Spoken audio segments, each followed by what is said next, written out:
Welcome everybody to the Punk Rock Horror Podcast, episode 8. I'm Cody. And I'm Matt. Welcome everybody to the Punk Rock Horror Podcast. We're talking about horror and horror accessories. Bull! Bull! Bull! Okay. Okay. Oh dear, oh me, oh my. Redneck. All right, Matt. What's something you love and something you hate this week? Okay. Something I love this week is on our Twitter we've been getting a ton of underground punk bands following us. Ones that I've recently been listening to that have been following us are the Homicides, Voice of Doom, and what's the other one? I'm looking it up right now because I just can't think of the title of their band off the top of my head. Mixed Kid Fridays. Cool. So I've been listening to all of them throughout this entire past 2 weeks, and it's been so humbling that we have, like legitimate, like underground hardcore punk bands following us and hopefully listening to us. And it's just kind of like, it's kind of surreal because like we grew up listening to punk rock and like, loving NoFX, Bouncing Souls, fucking Face to Face, my favorite band ever, Face to Face, Social Distortion, all of them. And then it's like, just knowing that like there's bands out there listening to us is extremely humbling, and it's really exciting. Yeah, I can't. I'm just getting all girly about it now. Well, because I was listening to the Homicides and like I love their song "Make You Die." I'm pretty sure that's what it's called. Uh-huh. And it's so damn catchy. Their singer's voice is just it has like a Fat Mike still, like not still like feel from like when like Fat Mike like back in the day. Yeah. And I don't like comparing just because like, hey, it's punk rock. It's you're supposed to be your own thing, and I don't like comparing them. But it's I'm trying to do them justice. Yeah. Hopefully they're not getting upset. Yeah, it's Make You Dead. Okay. It is Make You Dead. So it's and that whole album, their EP, is so damn good. And then Voice of Doom, their song King Spirit Temple is so far one of my favorite new punk rock songs I've ever listened to. Just because it's so damn good that it makes me want to start moshing wherever I'm at. Because it's just the fucking bridge and the chorus of that song is just, it's so damn like, I just can't even express how much I love it. And then Mixed Kid Fridays, they're a fucking fantastic band. Like, yeah, I think they're still pretty new. But they deserve, they're, straight out of Cali, a punk rock band. And I love their songs too. I mean, I know it sounds super biased, like, man, why aren't you even criticism to them? It's because I don't really have any criticism. Like, they're fun to listen to. I love these bands, and like, I don't know if you had a chance to listen to them yet. No, I haven't really had a chance to listen to a whole lot of like new stuff. No worries. We'll have to play some, but yeah, I'd love to be able to play their music on the podcast, but I don't want us to get in trouble, and we don't want them to feel like we're taken away from their hard work. Yeah. No. But if any of you guys are listening, Homicides, Voice of Doom, or burping, Mixed Kid Fridays, you guys are badass and keep it up, because you definitely got some fans in Colorado. You have us. Yep. And anyone listening, I highly suggest you go check out their work, really listen to them. They're definitely worth your attention, especially if you like punk rock. So that's something I love this week. Sorry. I've started laughing about the fucking King of the Hill shit again. I just hear bull, border free, bull. So I think the one thing I want to talk about that I hate this week is it kind of has to do with the shooting that happened in Florida, but it's more so the media. Yeah. It was really disgusting seeing how a lot of these, media outlets were talking to these kids because they just wanted the story, and like they were like one of the kids, the the kid who posted the video on Twitter, Mm-hmm. who was going through the moment. They were just like, hey, if you have time, why don't you message us and we'll we can get an interview. I'm sorry for your loss, but let me get an interview with you. Like, they had no regard for like what these people were going through, Mm-hmm. and then just kind of like it was just super disgusting to see that. And I know we said we weren't going to really like give our opinions on the shooting and because we're just trying to be entertaining. Yeah. Because there's already been so much sadness through this that I just want to say, like, I hate how the media has been responding. And it's that old saying that they say is that if it bleeds, it leads. Yeah. Which shouldn't be a thing. And I don't know, it makes me disappointed in the human race. It makes me really disgusted. And it's like, just fuck those interviewers. Yeah, seriously. Those guys are a bunch of cunts. I hope they fucking get like herpes inside their asshole. Every time they shit, oh! I popped it. Fucking God, it's just really disgusting to see it. So yeah, I think that's the only thing I want to say. Like I said, I don't want to delve into it, too much. And just fuck those people. What about you? I guess something I loved this week. For once, it wasn't like a super hectic week. Like, yeah, it still had some ups and downs, but it, like, for the most part, it was actually a pretty calming week. I picked up Shadow of the Colossus, and my god, I told you, beautiful, dude. I told you, it's right? So pretty. It's fucking worth it, right? It's so depressing. Yeah, it's such a sad game, but it's so good. It's so beautiful. Like, how far are you in it? I'm on the 7th Colossi, I think. Which one is it's that? the flying bird in the lake. Oh, where you have to like jump. You have to like get it to dive at you. That's like the 5th one. Yeah, it's 5th or 6th. Yeah, but I'm on that one right now, and like I just really like how they literally rebuilt the entire game from the ground up. Yeah. And like the graphics is just so great on it. Like each individual hair on each Colossi like moves and everything. Yeah, I want to pick it up. It's so good. It looks so much fun. Mm-hmm. And then I already talked about Valentine's Day. That was just a really good day. Can't talk about it enough from the last episode. I just had a really good day on that one. Spending it with the lady and her kid. And then the thing that I hate this week was... Scoot a little closer. The thing that I hated about this week was I was talking to a coworker of mine, and we were talking about how excited we were about Black Panther coming out, and a bunch of the controversy that's surrounding that movie, which is really bullshit. Because, like, it is not the first black-led superhero film, like we said earlier. I don't know if we recorded that in the last one. But, like, the Blade movies were we did, because I still feel like people need to recognize Kazam. Yeah. Because no one does. No, that Blade was the first black-led superhero film. And not only that, like, first R-rated Marvel film. Like, I feel like that's, like, getting kind of tossed under because of the whole MCU. But also, like, 2 stories that, like, came out of the whole, like, thing with Black Panther. There's a bunch of shitheads that are fucking going around posting pictures of themselves like they got jumped and beat the shit out of for, like, white people got black eyes and shit like that. For saying they were trying to go watch Black Panther and they got jumped and beat up by, like, a bunch of black people because Black Panther is a black movie. What? Yeah, that was fucking all over my Facebook, which is, if you're like it.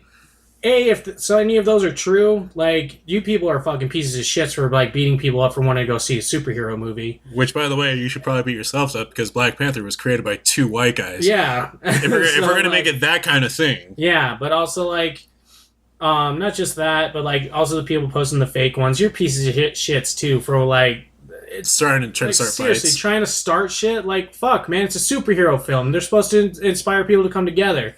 And then, but one thing that me and my coworker were talking about, how there's a bunch of people going around saying, like, little white kids that like Black Panther as their favorite superhero or whatever, because they're white, they can't dress up as T'Challa. Like, they can't dress up as Black Panther for Halloween or anything. They can't wear Black Panther masks or anything. The mask yourself. Or anything. Itself. Yeah. I think it meant, like, blackface. No, blackface? No. If you're letting your kid do blackface, then that's a whole nother conversation we need to fucking have. But no, like, like, the whole thing, for instance, like, a big controversy with way earlier in the early years where like, you know, men had to be big strong men.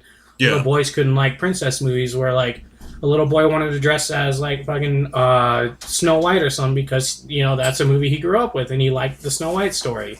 Yeah. Like just let the kid be the, you know, who he wants to be. Yeah, he's a kid. If Black Panther is his favorite superhero, let him dress up as his favorite superhero. You don't see it, but like, I don't go around when I see like little minority kids dressing up like Batman. Like, no, you're not white. You can't be Batman. Like, no, that's fucking stupid. He's a superhero. It's not like It's not like they're going out dressed as like Adolf Hitler. Relax. Yeah, they're dressing up as someone that inspires hope. And Black Panther's badass. Fucking, he runs and owns his own country. Basically, Black Panther is the better version of Aquaman.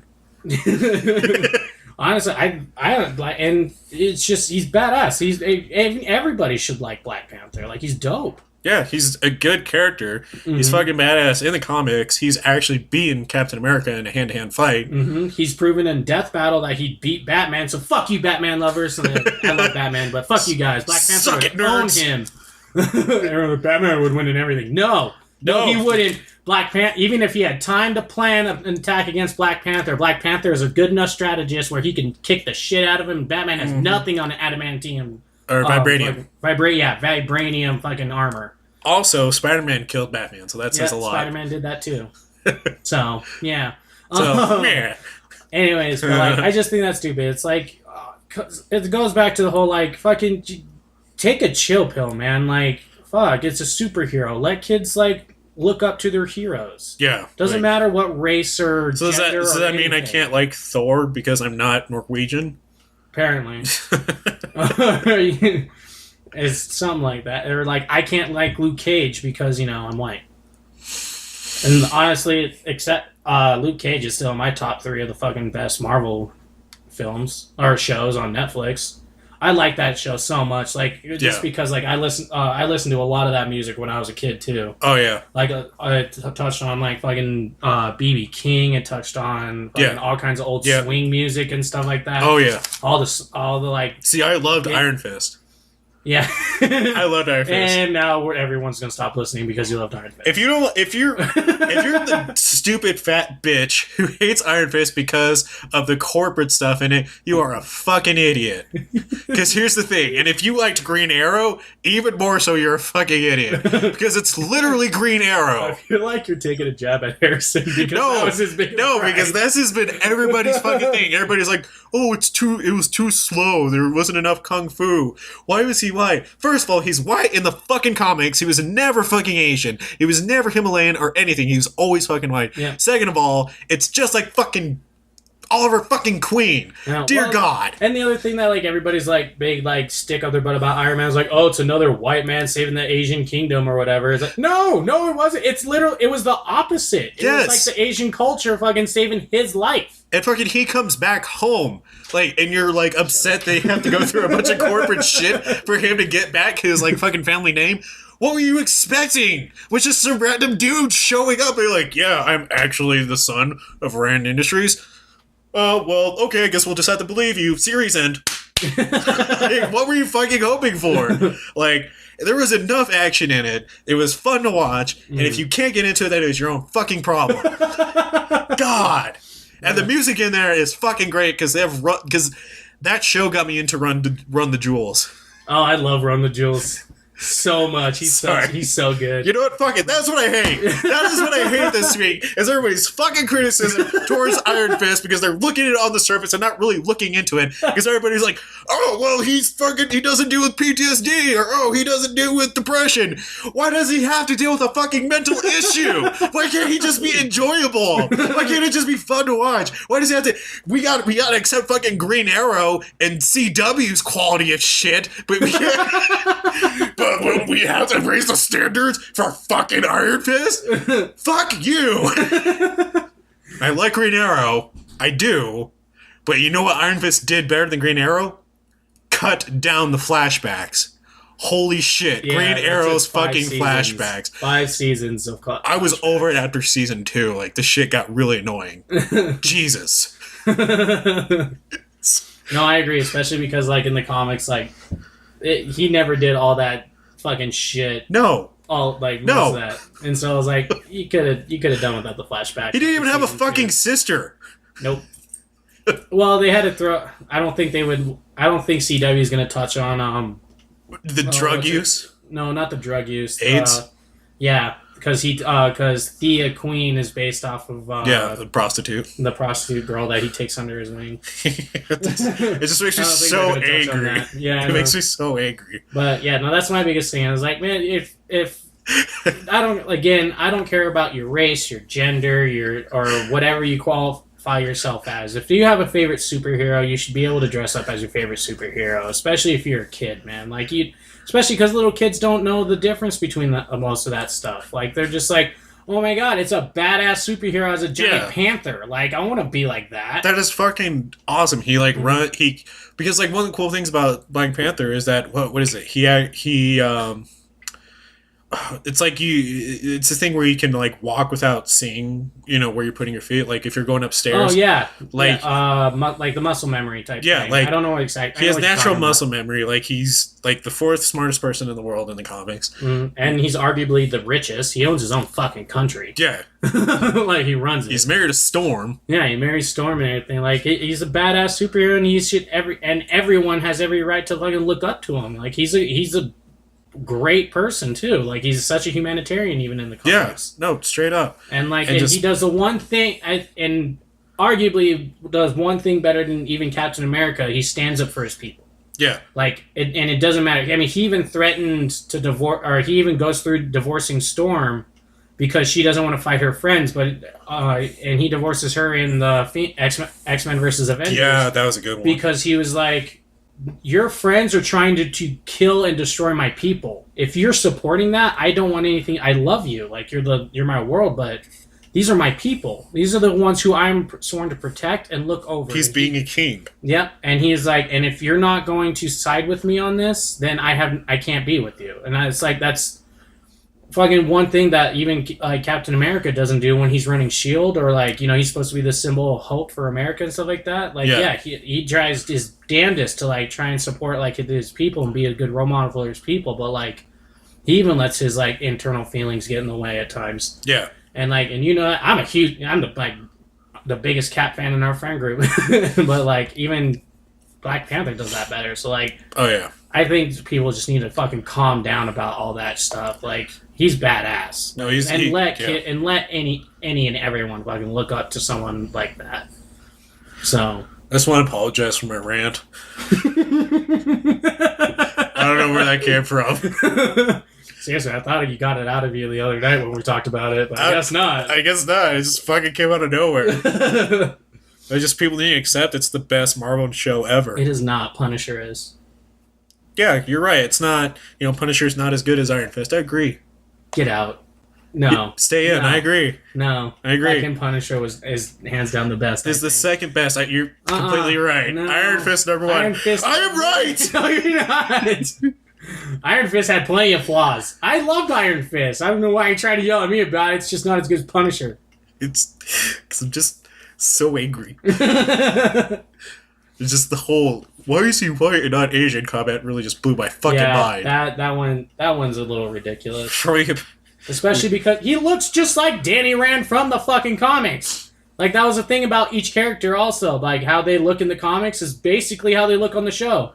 Like, the guy playing Luke Cage looks like they fucking plucked Luke Cage out of the comics and put him in the show. Danny Rand looks like they plucked Danny Rand and put him into the show. Mm-hmm. Like, Finn Jones looks just like him. Like, so, fuck off. Yeah, we should probably move on to these fucking movies. No, I want to keep talking about it. I need to keep talking about it. Yeah. So now we're going to move on to our movies. The two movies we're going to be talking about is Creep. And As Above, So Below. I feel like As Above, So Below is a very, very overlooked horror movie. So we're starting with that one? Yeah, let's start with Creep. Okay, start with Creep just because I liked As Above. So, like, as much as I like Creep, I liked As Above, So Below a lot better. But so we're going to start with Creep. So, Creep. When a videographer answers a Craigslist ad for a one-day job in a remote mountain town, he finds his client is not all what he initially seems. That's actually one of the better IMDb summaries. IMDb summaries. That's the Netflix summary too. And it was pretty spot on. That was one of the few summaries that actually said exactly how the movie goes. It stars director... It's directed by Patrick Bryce, written by Patrick Bryce and Mark Duplass. And it stars Patrick Bryce and Mark Duplass. Mm-hmm. So I think I'm just going to say what it says the initial stars are. That's Patrick Bryce, right? No, that's Mark. That's Mark? Okay, sorry. What the fuck? I know. I had to make sure. Just a couple things about it, too. Mark, what's Mark's last name? Duplass. It's either Duplass or Duplass. Most of you, if you guys watch The League, Mark is actually Pete from The League. And so it's really cool seeing him outside of a comedy role when I was watching this movie. Because, the cool thing, another thing about it is, he still has a lot of mannerisms and stuff like that from when he was doing The League. But, it was really cool seeing him, outside of that role. Because everyone's going to know him as Pete. But he does a really good job. He did such a fantastic job of playing, this person, he puts on a face throughout most of the movie, but he has this hidden ulterior motive throughout the whole thing, and it's slowly seeing him change. He does a good job. What I think we need to point out in this is that it only stars two people.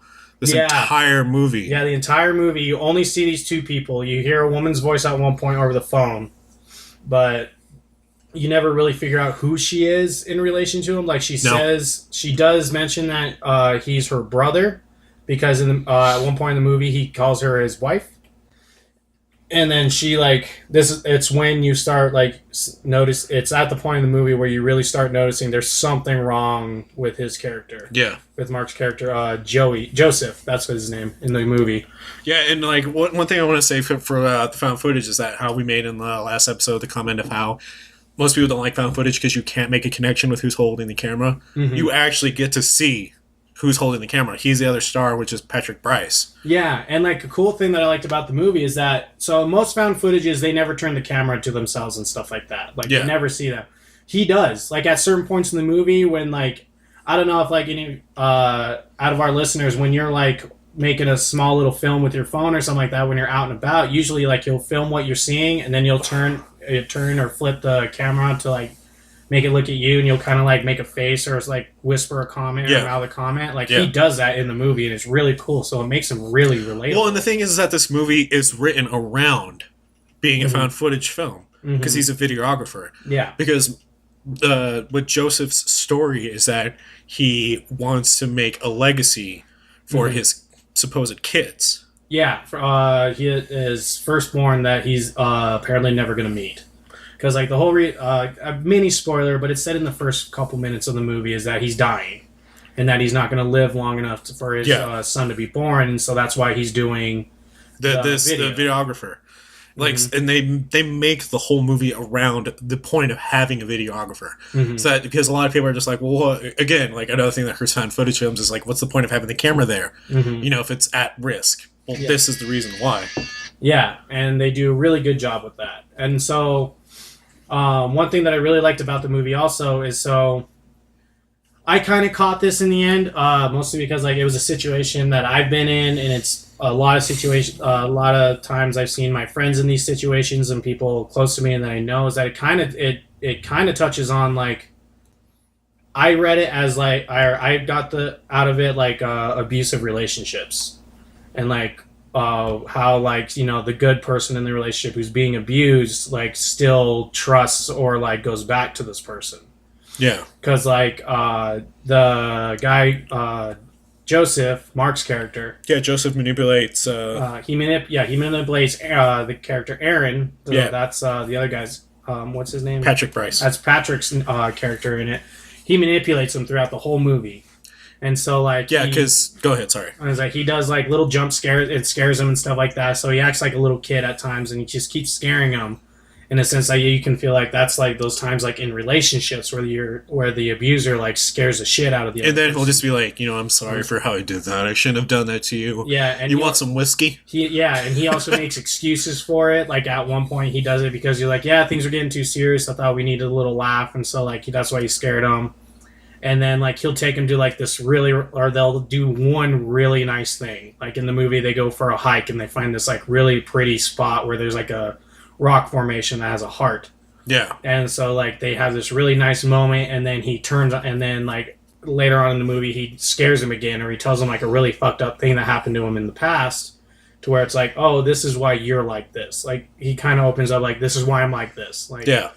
And so it's again like he starts testing those boundaries of how far he can get away with things and apologize, and for Aaron to still accept and be around him. Well, like, and I want to comment on like how God, because I know one of the other things that hurt found footage films is the bad acting, and in this one, Mark Duplass, like he does such a good job at playing this very unnerving, tenacious character.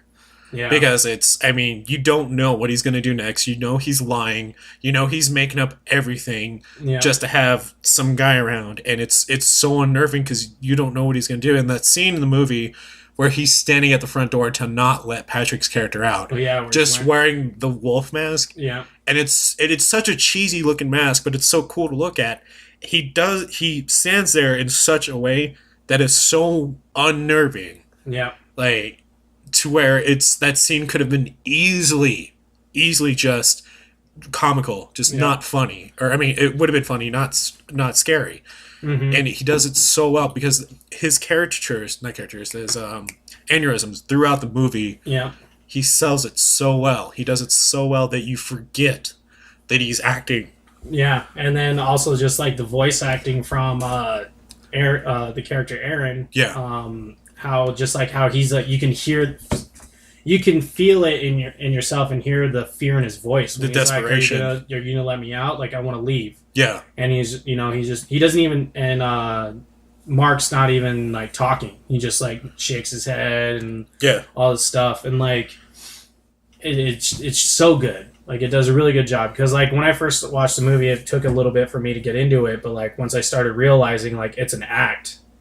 Like Mark's character was just like pretending all this. I was like, oh snap, and like how like, and it's a slow burn, but it like keeps you in because he does such a great job with going from like this like kind of mini psycho in a sense to like a just like a caring person. Like he wants to do this movie for his kid, and then when you find out that like a lot of the things he was talking about, he was lying and stuff like that, like it just really gets you unnerved, and you're like, oh fuck, what's gonna happen? Well, and one thing that's really fantastic about this movie is that almost everything is improvised. Yeah, it's also a really short movie too. Yeah, it's bare bones, because like this originally was going to be like a black comedy movie, a psychological black comedy movie, and they got advice from their peers to make it into a horror film. And again, this is a testament to both their acting and back to like a director being creative and having fun with these movies, is that almost everything in this entire movie is improvised. Like they just came up with it and shot it thin air. Like all their conversations weren't rehearsed. It was on the spot. Well, and you can tell from their pauses and stuff like that too. Like they're trying to think of what to say next, and it works. It sells it because it definitely does a great job of blurring the line of fiction and reality. So I really like that. And then like another thing that so at some point Aaron like tries to cut ties with Joseph, and it's near the end of the movie, and then Mark's character Joseph, he keeps like sending him gifts. And stuff like that. So like again, when it comes to those abusive relationships, sending them gifts and like, I'm sorry, I can change. Like he sends them a video of himself talking about how like he found these gifts that he sent them in the trash, and he was like, that really hurt me, but I'm willing to forgive you because I love you so much. And I'm really sorry. Like meet me here. And he goes, he says, meet me here. And like just so I can show you I've changed and we could start again. Like it touches on a lot of that kind of stuff where it's like I said, I've been in that kind of situation, and then a lot of my friends have been in that situation where they're in a very abusive relationship, and their significant other will say, well, I'm sorry, like I can change, and like I just need one more chance, and they go and give them the chance, and it starts all over again. Like, except this time it gets worse.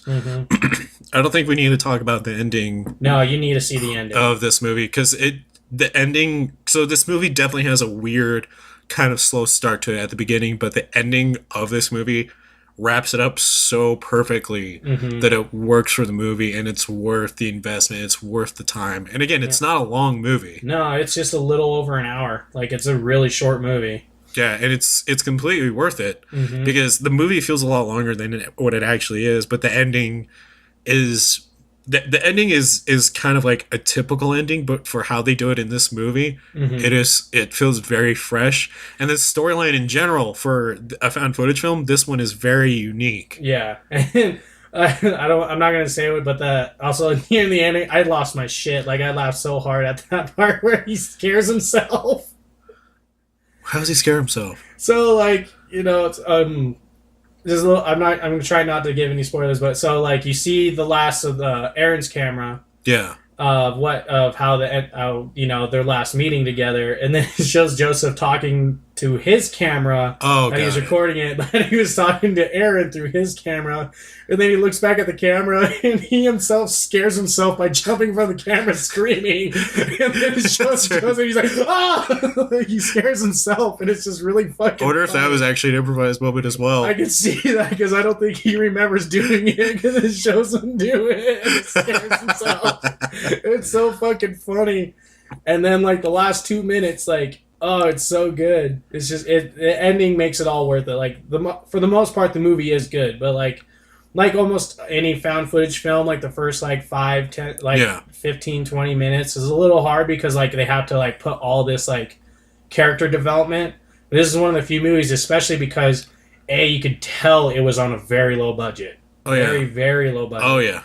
And B, because of that, like, it's only 2 characters, and, like, you really don't even need a whole lot of backstory on them. They do such a great, like, character development on these 2 characters, like, in the first couple minutes, that you actually get a bond with them, and everyone can relate to Aaron's character in some way, of, like, someone lying to him constantly and everything. Also, shout out Texas. This was filmed in Austin. Reason I want to say that, real quick, sidebar, is that on our downloads, Texas is the second most downloaded state for our podcast. Yeah, so shout out to Texas. We hear you, Texas. We don't know why you like us, but we thank you, and we like you for it. Whoa. Everything's bigger in Texas. Texas, you looking good. Have you been to the gym lately? Because you looking swole. Yeah, boy. If you were a beefcake, I'd take a slice out of that every day.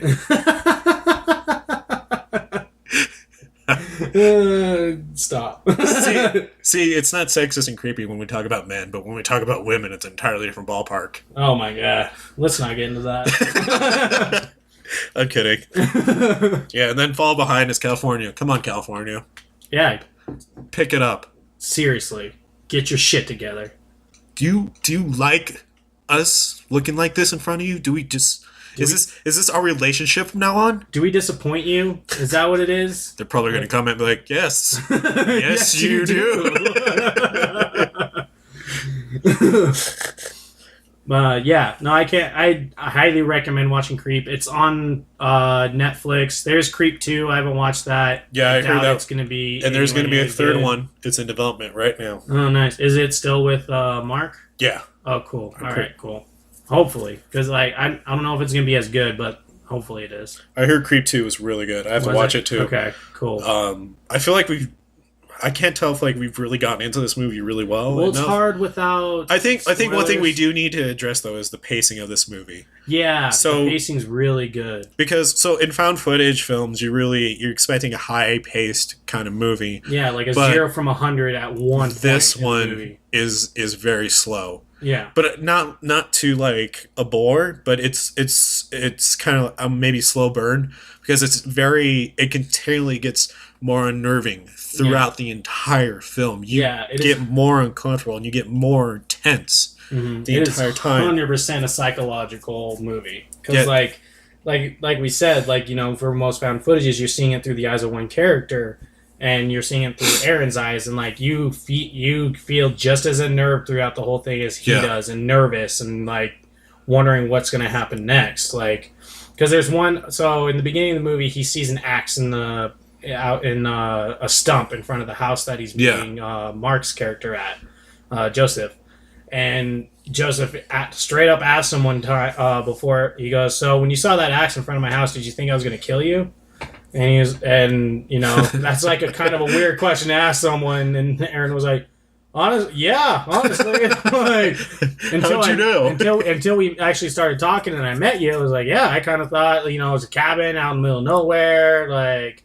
And he was like, "Oh, that's funny, Aaron," but he never. Like, that's always, he's like, "Haha, cute." Well, and I think that, you know, part of the pacing of this movie, keep in mind this was going to be kind of like a comedy film. It became a horror film, so there's going to be elements of comedy in this, to which to some it might give away some of the suspense and vulnerability, but at the same time, I think it adds to it because it shows the unnerving nature of Joseph's character. And so, like, keep in mind, so that's the pacing of this movie, is that it's a slow, unnerving feeling that builds up and builds up and builds up the entire time. So this isn't going to be anything like Cloverfield or Paranormal Activity or anything like that, where it has the slow burn for the first like couple minutes and then shit hits the fan. Like it's a continuous slow burn. So it doesn't just stop at a certain time. Yep, and I think the fact that it's also a shorter movie, that's why it pays off so well. Yeah, that's how it works so well. I think because I was thinking to myself, like, if once I finished it, I was like, if it was any longer, I feel like it would have ruined the movie. Yeah, like that slow burn, it would have definitely ruined it. But like the fact that it was just only a little over an hour, it works so well. Yeah, I agree. Well, it's your call. So, we can finish talking about this, move on, or yeah, just a couple last comments. Again, if you like Mark, I always forget his last name. Mark Duplass. If you liked him in the league and you want to see a little bit more of him, I highly recommend checking out this movie. It's really cool seeing him in a non-comedic role, and it's not like a huge jump because you could still see him doing elements as Pete because he filmed this movie while he was still doing the league, so you still see elements of that character. Definitely. But it's not like this huge jump, like, for instance, with Jim Carrey, like how he did the number 24. And I like that movie. 3. Oh, yeah, the number 23, sorry. I was like, no, 24 is that other series. But when but when he did number 23, like for Jim Carrey, like, nothing against him, I thought he was a great actor in that. And it was really cool seeing him do something that wasn't a straight-up comedic role. Yeah. Or, like, you know, slapstick body comedy role that he's known for. Yeah. And so, like, it was really cool seeing him do something a little bit out of place.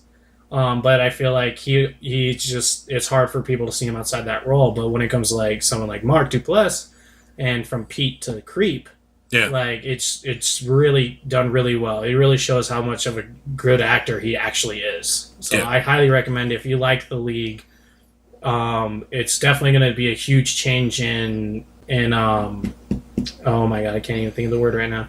Found footage? Well, no, change of pace for his character there and in Creep. But it really shows you. I felt, for me, it made me appreciate him more as an actor. So I highly recommend it. Me too. So yeah, I think that's what we have to say about that. And that's how the cookie crumbles. Different movie. Because you're talking about Jim Carrey. Whatever. All right. Now Jim Carrey's going to sue us. So, I think we've gotten to a point with these movie reviews where we stop saying which one's better than the other, and we're just talking about why we like them. Oh yeah. And I think that's better. I think that suits us better. I think so too. And so, but I mean, I do have to say though, I do like As Above, So Below a lot better than Creep. Oh yeah. Like, I just like. Again, and that's nothing to harp on Creep because Creep is still a great movie. And I think that's how like most or a good amount of found footage films should be done. Like I think when it comes to found footage films, the more real it is and the more relatable it can be, the better it's going to be. Yeah. Like as much as I did like Cloverfield, like it's that sci-fi is just kind of like it draws me out of the whole found footage thing because like again that's the whole running back to the camera to grab it. Yeah, like in the subway and stuff like that. It kind of like it that takes me out of it, or like any reason they don't say why they need the camera, and again in Creep, it actually you know why you are seeing this like the footage. Like they answer the question of where the footage is and how you see it, because you're seeing it from Aaron's eyes, and then you see it from Pete's eye, or not Pete, Joseph's eyes, in the end, and you know where the tape went and how it was found. Definitely. So that's one thing that I really liked about it, and it's going to be the same with As Above, So Below. So going into that movie, it explains why they need the camera and why they keep it throughout the whole movie. Which, that was my thing that I watched last night. Sorry, I didn't want to touch it. Stop taking my shit! Don't get me started on Iron Fist again. You know what? Jessica Jones is better than it, too. I just want to be clear. No, that wasn't a shot to Harrison. That was a shot to everyone. I know, I'm just saying, because that was your biggest thing with Harrison, because he said he hated it because of all the corporate shit. To be fair, he followed it up with, like, by the way, and Pacific Rim 2 looks too cartoony. What were we going for with the first fucking one? Yeah, it's giant robots fighting giant monsters. Like, did I miss the part where they had super big anime eyes? Oh, Senpai! Where it's an hour and a half movie of just them charging up their special. For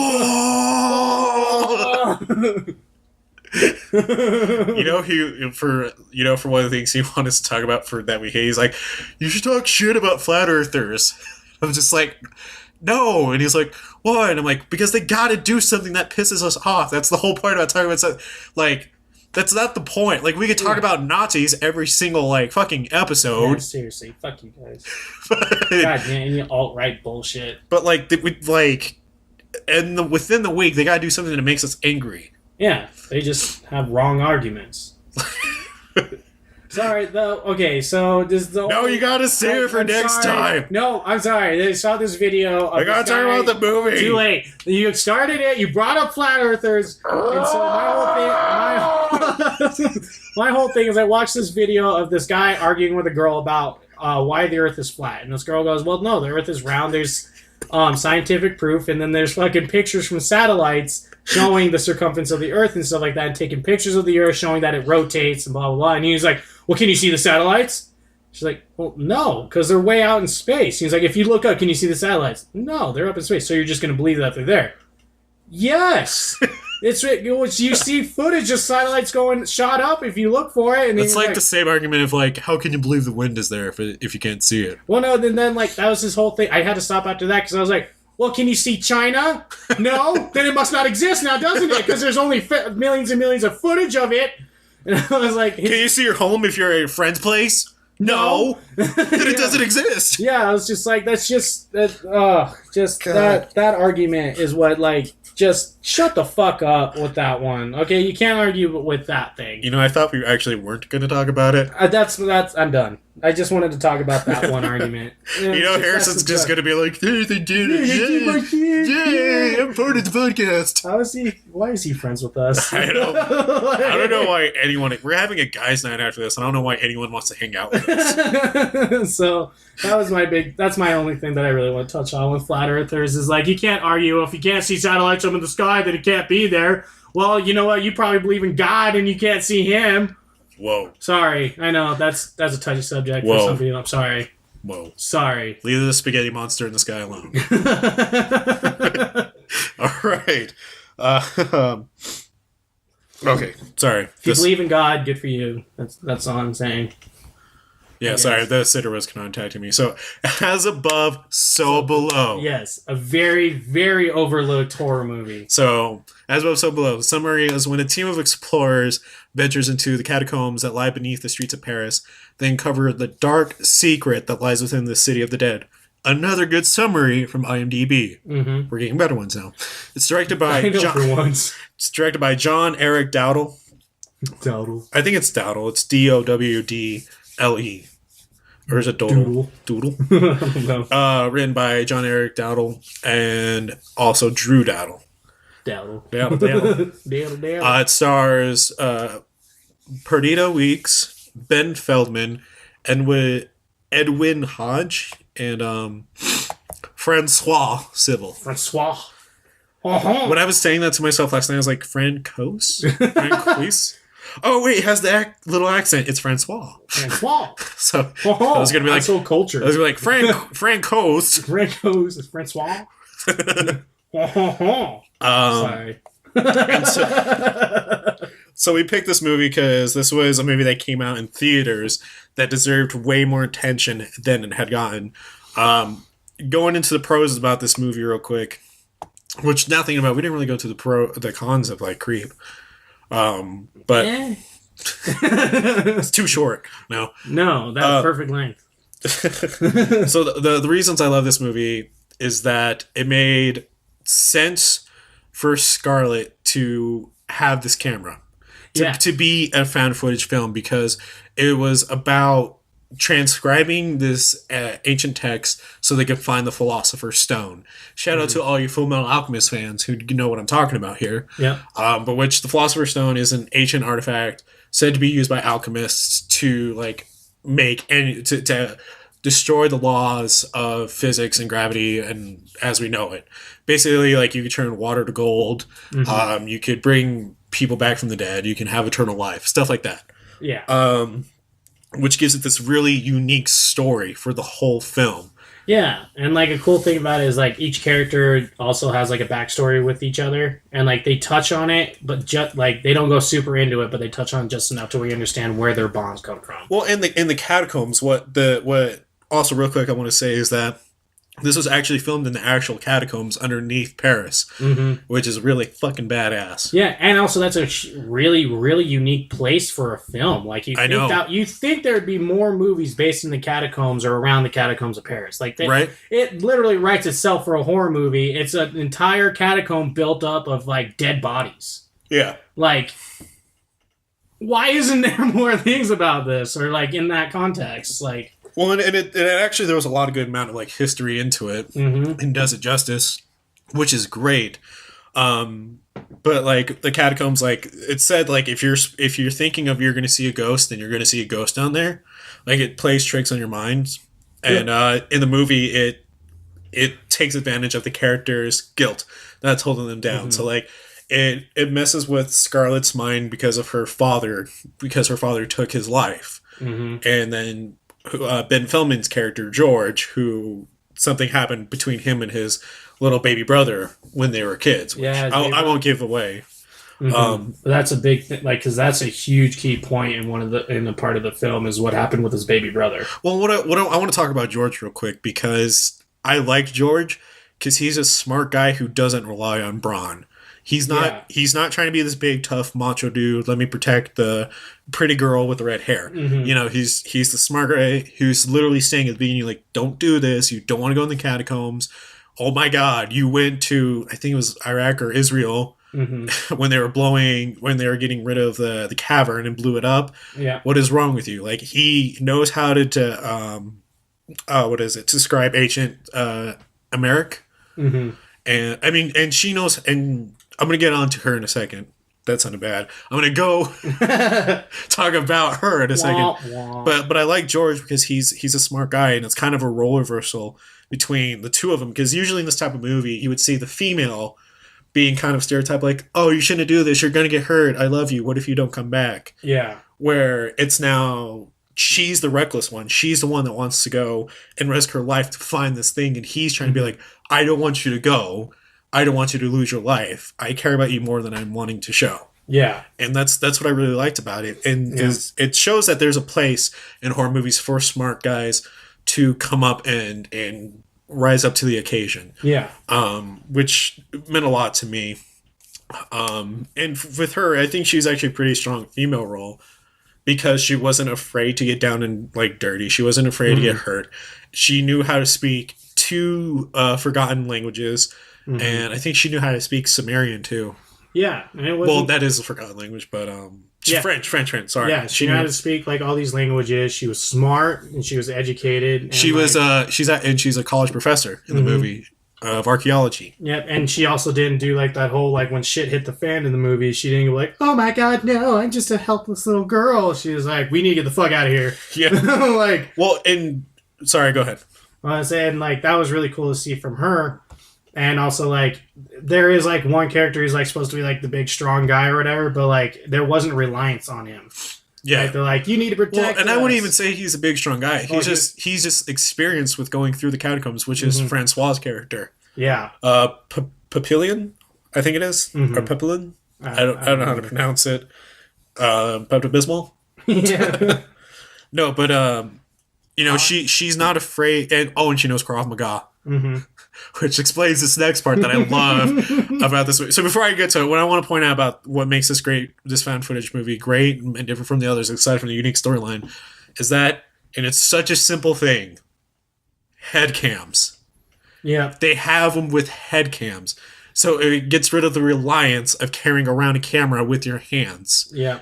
And it gives you all of their perspectives, so you can connect with every character. Yeah. It's not just one character you can't see. Yeah, because it switches in between each character and stuff like that. Yeah, and it's such a simple thing that provides so much depth to a found footage movie. It's such an easy thing to do, and I think that is a good key way to have more found footage movies have more of a resurgence. Yeah. So part of this movie, they touch on that in VHS. Sorry. No, it's cool. With that zombie film, because the dude was doing the whole Viking thing on the head cam, and then he turns into a zombie. Yeah, so you see it from a zombie's perspective. I was like, oh, that's dope. Yeah, it's so smart. It's such a smart and easy thing to do. Also, one thing that's really great about this movie is the eerie feeling it gives while you're in the catacombs. Yeah, because early on in the movie, there's a phone ringing in the catacombs. And it's just so eerie because you hear it echoing throughout the halls.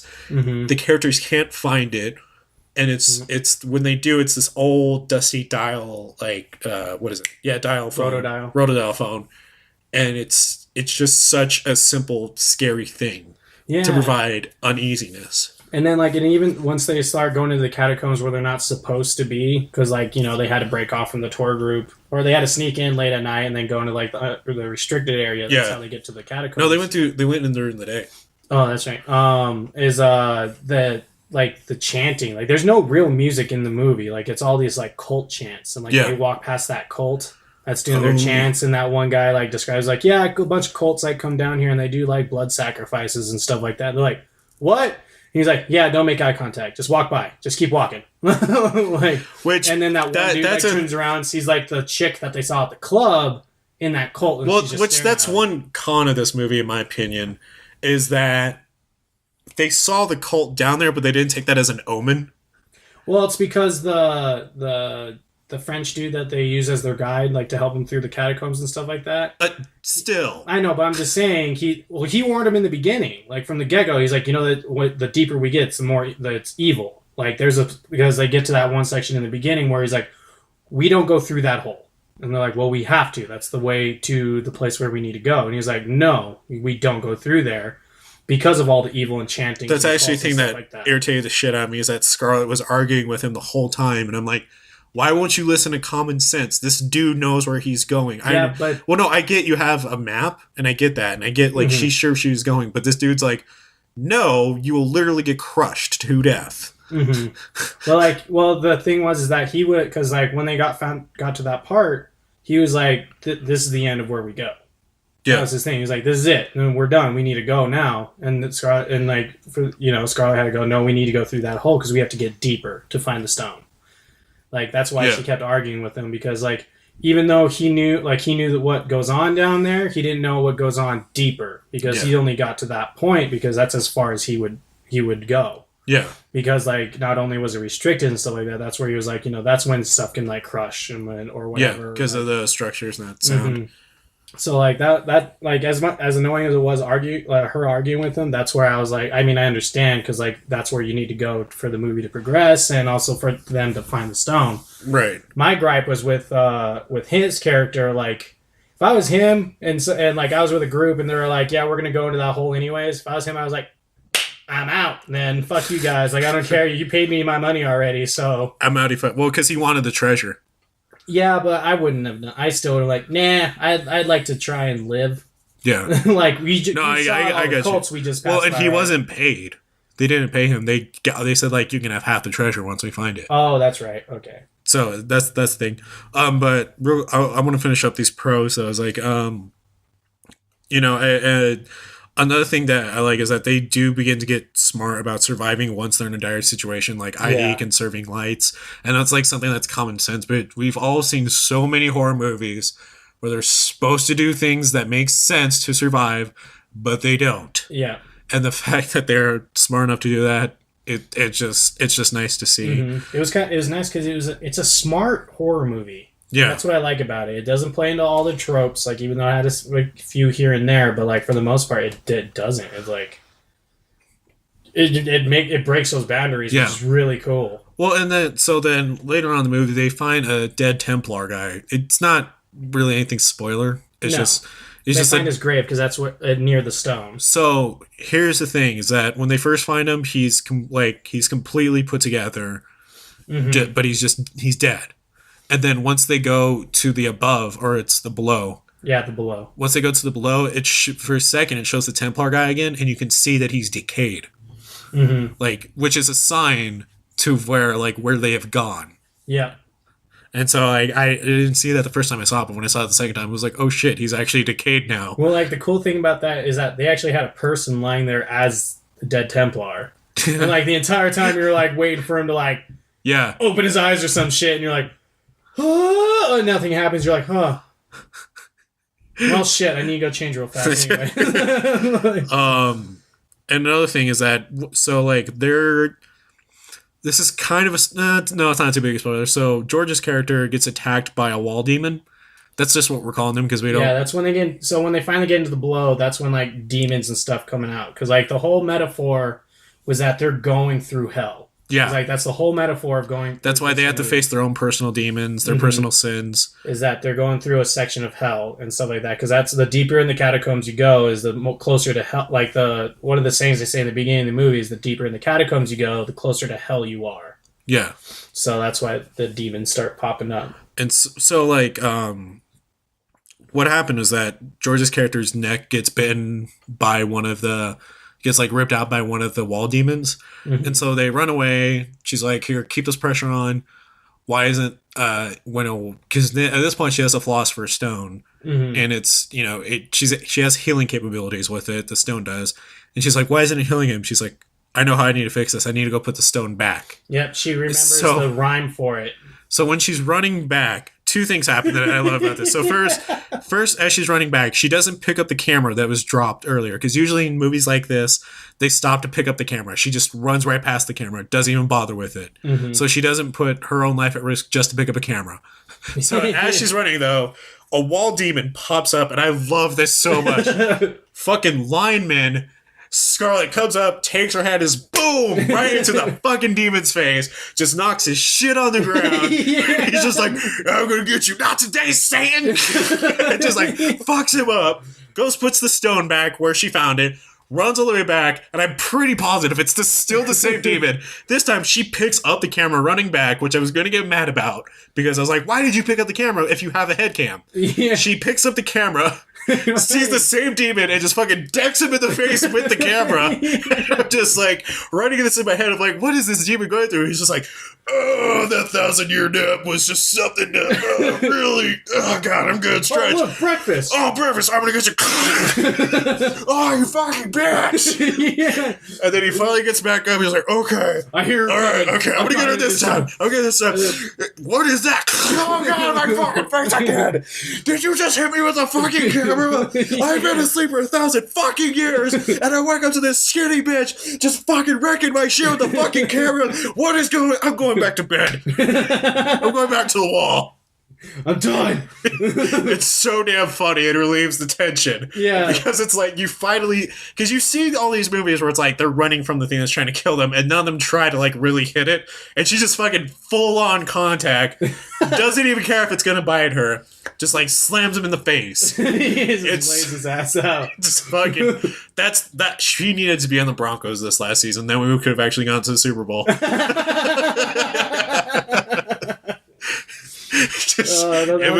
That scene is just so damn hilarious, and it's so good.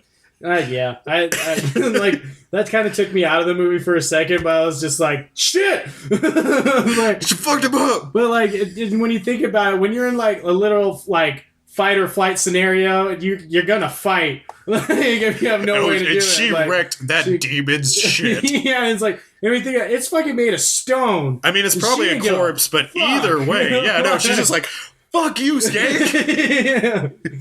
I don't know you. Hey, that's my purse. I don't know you. Bull. Bull. That demon when it got hit is probably just like bull. So I'm gonna go over the cons real quick. I haven't called more pros that I liked. God. I'm gonna go cry now. You know what? Whatever. Just fuck it. I don't even want to talk about him anymore. This podcast. I'm done. I'm sick. You never share the cocaine. Oh, can I go? Yeah. Can I go now? Go ahead. Okay? Go. One thing that I also like, I like that it had a small cast too. Yeah. Like it was about like 5. Yeah, 5. 4 or 5 people. Well, let's see. There's her. No, it was Scarlett. 6. It was 6. Yeah, because there was Scarlett, George, the French guy, Benji. No, Papillion. Yeah. Benji was Benji. A videographer for Scarlett. Mm-hmm.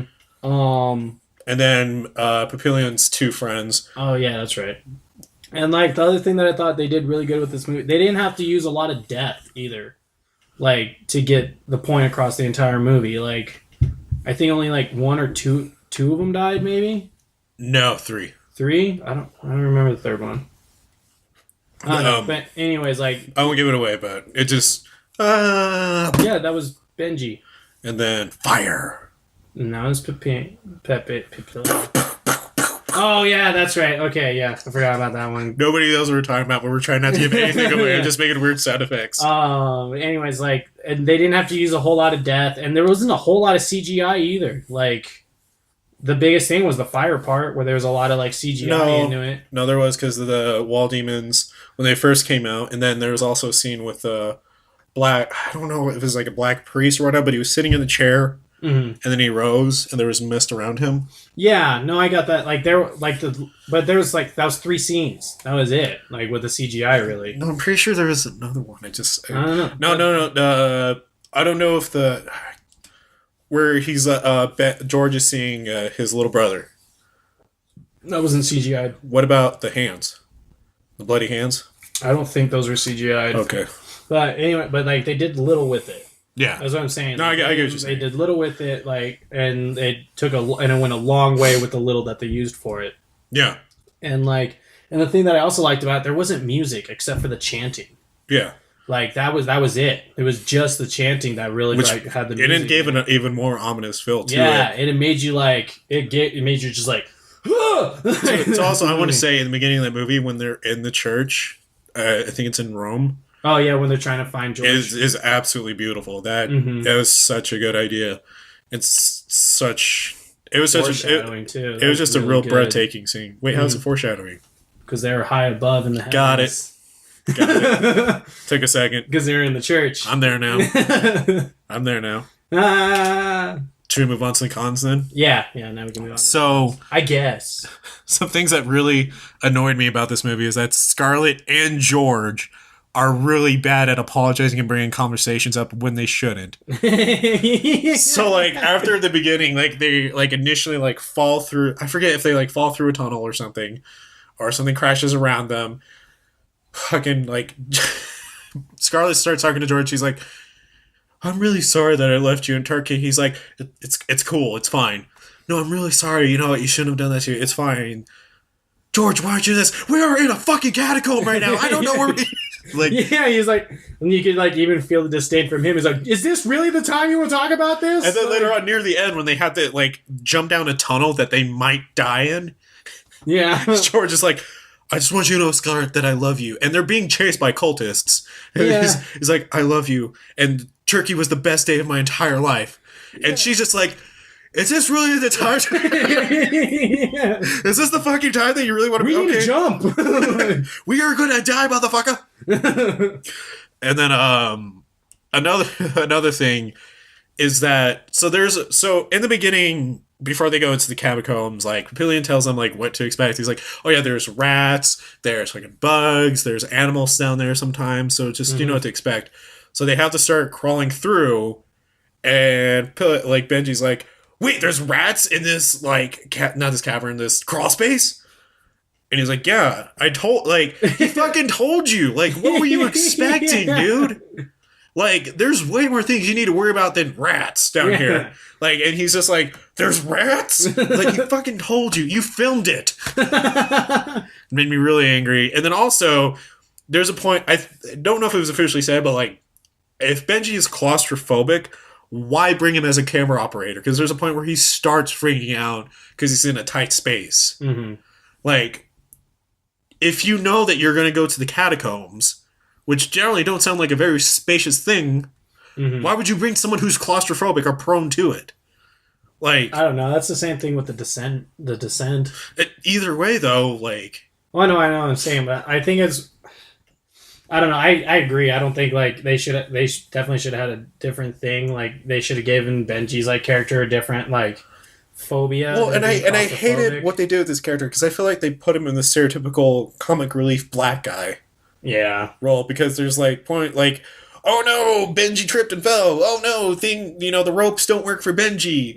Oh, Benji, he's claustrophobic. Oh, he doesn't like rats. I think it's just because his name was Benji. Well, it's just like really frustrating because I'm like, dude, none of the other characters, and I'm not trying to make it like a race thing, but like, how come none of the white characters, just saying, like have no like vices and nothing like, you get what I mean here? Well, it's because all theirs was their guilt. In the end, you never see Benji's thing. So he has to have like practical like slapstick stuff happen to him. Well, I mean, the only argument that I can have for that was just because he was the only one of them that's not used to that climbing equipment and stuff like that. Because they were all used to that, and he wasn't. But even that aside, I know like, I'm saying still the whole rats thing. I agree with the rats. I just like why is his? I feel like he's put in that stereotypical comedic black guy role. Yeah, and then there's another dude in there who's black as well. And he's just like super happy-go-lucky until like near the end of the movie, where he's just like, "Oh, my friends are dead." Yeah, he's like, "I hate my life." I don't know. And then there's so Papillion had another friend that got lost in the catacombs and they thought died. All of a sudden, he appears in the movie out of nowhere, and then they just choose to follow him. And like Scarlet asks Papillion, he's like, "Should we follow him?" And he's like, "I don't know." Then why the fuck do you keep following him? Like, you were doing just fine navigating by yourself. You could figure it out. So you follow the weird mold guy that you don't know his intentions? That you think he's dead? And he's just alive? And you're like, sounds safe enough. Yeah. Like... Wouldn't you? It's just... that's a really hard part. Also, back to the headcams. If we have headcams in this movie, and they work just fine... What is the point of Benji carrying a camera? Point of views. No, because every character has different. one. It was different views. Benji didn't have a head cam. Yeah, but if he had a head cam for everyone else, he couldn't just get a head cam for himself. That's just what. If he knew he was crawling and climbing, no. And I'm pretty sure he actually put a head cam on himself too. No, it's because he's black. They put him in that role. Yeah, his name is Benji. He has to have two characters. There's just no reason for it. And you can't even make the argument that they needed light. They had fucking flashlights. Yeah, I don't know. That part didn't make sense. So that kind of like hurts the movie because it goes back to like them carrying a camera for, aspect against their own survival. Yeah. And also, a big thing, how do they know they can trust Papillion? They're just told he knows how to do this. He knows how to go through the catacombs. Mm-hmm. Apparently there's no one else, even though there's a whole fucking cult down there, that knows how to go through it. But they just have to trust him. Like, there's no way. Like, how can they just trust him? Like, that seems like a really big thing. Like, I understand we need it for... like all movies, though. Well, yeah. That's in all movies. But here's the thing. Fucking, like... So, like, this is how I'm going to tie it in. How does Scarlet know where to find George? Because there's no contact between them. She's just like, yeah, I know a guy knows how to speak Amharic. Amharic. Mm-hmm. And then they just go to the scene where he's in the church fixing up the fucking clock. Yeah. How does she go to every other church? Like, hey, does a guy named George work here? Like, really kind of like dorky, kind of cute, smart guy. I'm just saying, like, if she can figure out how to find the Philosopher's Stone, I think she could find one guy.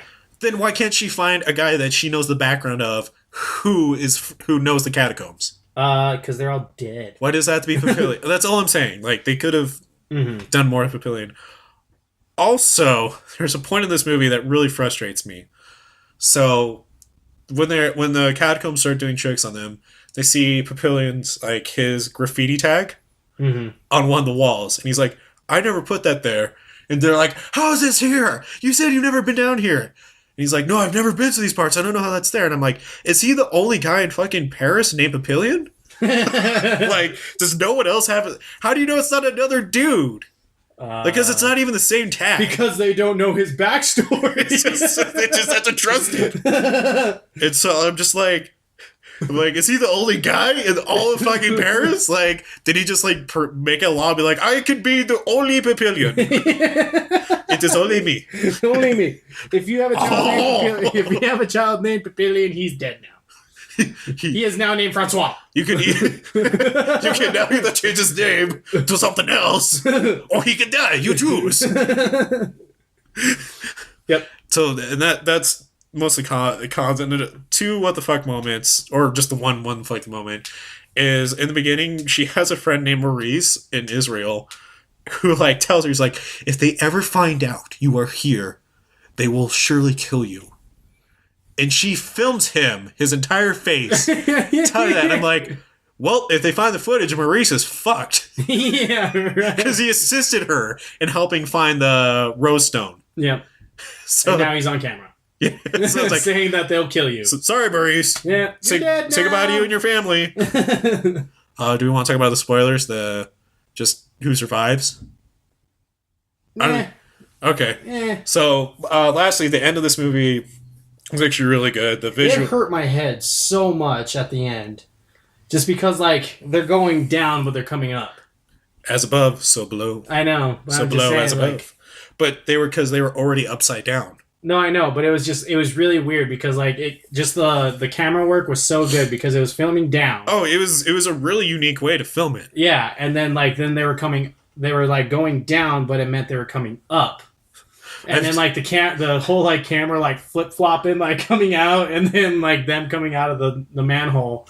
You're just like, ow! Like, that's Portal shit right there. Well, and the pacing of this movie is that it's not a slow burn like Creep. It's definitely your stereotypical, carbon thrill you see in found footage films. Yeah. But it's done well. Mm-hmm. And they don't sacrifice anything for a cheap thrill. No. Like, it's fun to watch, and you get really into it once you look past all the cons, which I honestly feel like we shat more on. As much as we love this movie more than Creep, I feel like we shat on it more. Yeah, we didn't shit on Creep very much, if at all. That mask was dumb there.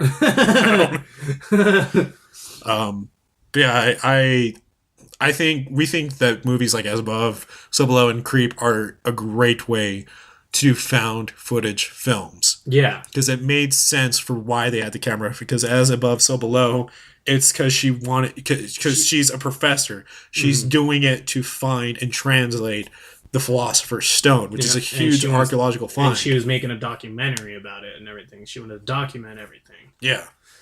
So it made sense why she had the camera. And then in Creep, it made sense why he had the camera because he was, making a video for his unborn son. Yeah. So they're solid movies, and if you want to try to give found footage a shot again, need something to watch these movies. Watch both of them. They're completely worth your time. Yeah.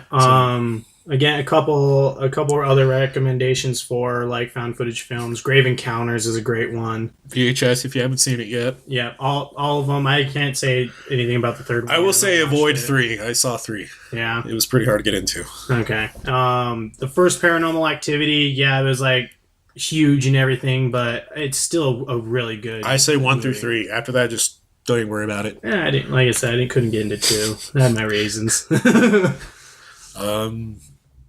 I think that basically does it. Yep. So yeah, please consider going to our Patreon, supporting us in there. We'd love to give more content out, but we need Patreon subscribers to do it. Yep. And please, sorry, I was yawning.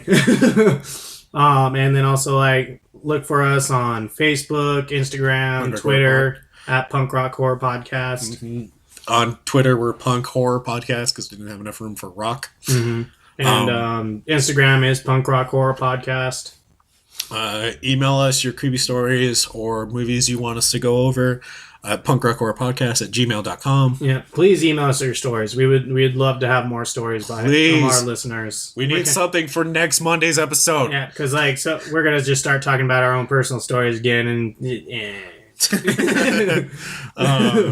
but we want we're you so guys desperate. Well, we want you guys to feel included. So we want you to feel like you're a part of this and everything too. So please send us your stories. And again, if you don't want us to use your name, just let us know. Lastly, just give us some reviews. I said that really. Just give us some reviews. Just give us some. No, please give us 5 stars wherever you're listening to us. If you're on iTunes, please give us 5 stars. Mm-hmm. Give us a good review. We want to stand out in the comedy category. It would mean so much to us if you guys could do that for us. Mm-hmm. Please do so. Give us good reviews wherever you listen to us in general. Subscribe to our YouTube channel. Give us some views. Give us some likes. You'll find us on iTunes, YouTube, Spotify, Google Play. Check out our artist, Megan. Mm-hmm. Check out Megan. I don't think I got anything else. Do you? No, I'm good. All right. Next episode, I think we're going to be talking about snuff films. Or no, paranormal films. No, we're doing paranormal That's films. right. Yeah. And we're going to be having 2 special guests on that one. Yeah, we're going to have Erin back again. Yes, and she's going to bring her coworker, Mr. Mackey. Yep, so they're part of Code 3 Paranormal. Yep, Code 3 Paranormal. Check them out. And if you like all that paranormal stuff and ghost hunting stuff, they're fantastic and they're really engaging. So, I think that does us. That does it for today. All right. Bye, everybody. Bye.